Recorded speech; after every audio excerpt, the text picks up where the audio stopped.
from above. I see everything, even the things he couldn't. I find I want to shout to him, to push him this way or that, to warn him about what I know is coming. But I can't, of course. His story, and the story of the Crowman, is already over. It finished long, long ago, and there's no changing any of it now. All I can do is tell it, and in the telling, resurrect him for the good of all. For without the teller, there is no tale, and without this tale, there can be no world. Part 1. Among Crows. Sometimes when a bird cries out, or the wind sweeps through a tree, or a dog howls in a far-off field, I hold still and listen a long time. My world turns and goes back to the place where 1,000 forgotten years ago the bird and the blowing wind were like me and were my brothers. My soul turns into a tree and an animal and a cloud bank. Then changed and awed it comes home and asks me questions. What should I reply? Hermann Hesse. Scarecrow, scarecrow, fingers of bone, here comes the scarecrow into your home. Scarecrow, scarecrow, teeth of glass, here comes the scarecrow, let him pass. Scarecrow, scarecrow, eyes of stone, here come the scarecrow when you're all alone. Children's rhyme, Black Dawn era, oral tradition. The high, the low, all of creation God gives to humankind to use. If this privilege is misused, God's justice permits creation to punish humanity. Hildegard of Bingen. Chapter 1.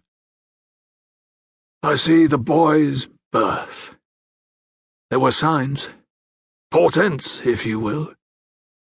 His 2 sisters were banished from the master bedroom where Sophie Black wished to give birth.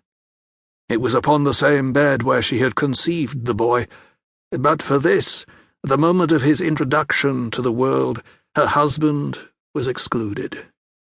Sophie's closest friend, Amelia Porter, comforted her, squeezing her hand and massaging her sacrum with every accelerating contraction.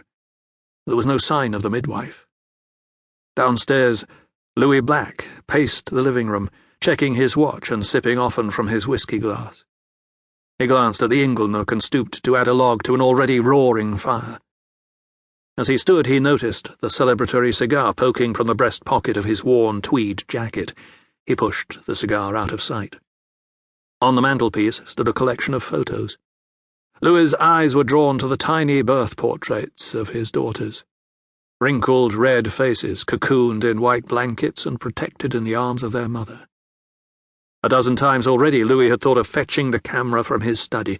A dozen times he'd checked himself, deeming it hasty. Childbirth was dangerous, unpredictable. He massaged his temples and took another drink. Upstairs in her older sister's bedroom, Judith couldn't sit still. She spun and danced while Angela sat cross-legged on the bed picking at the threads from a tear in the knee of her jeans. "It's going to be a boy, Lella," said Judith. "How would you know that? You're just hoping for a little brother you can fuss over. I dreamed about him. He'll have black hair and grey eyes." "When did you dream that?" "Can't remember," said Judith. "You're making it up." "Maybe I am. Want to see me skip backwards? I've been practicing." Lifting her arms with each step, Judith managed to skip backwards in a small circle. She stood waiting for judgment and smoothing her fine hair back from her face. Angela didn't look up. "What do you think, Lella? I could do a handstand too, but I have to be near the wall or I fall over. Mum has blonde hair and green eyes. Dad has brown hair and blue eyes. We're both blonde with blue eyes. It won't have black hair, and it won't be a boy." Their mother's scream from the other end of the corridor left a hush in the room. Judith ran to the bed, climbed up and into the arms of her sister. A few moments later, a longer cry pierced the entire house. Judith clung to Angela and whispered, "It doesn't sound like her." Judith felt Angela's warm cheek against her head. Her sister's hair smelled of shampoo and her cardigan was soft lambswool.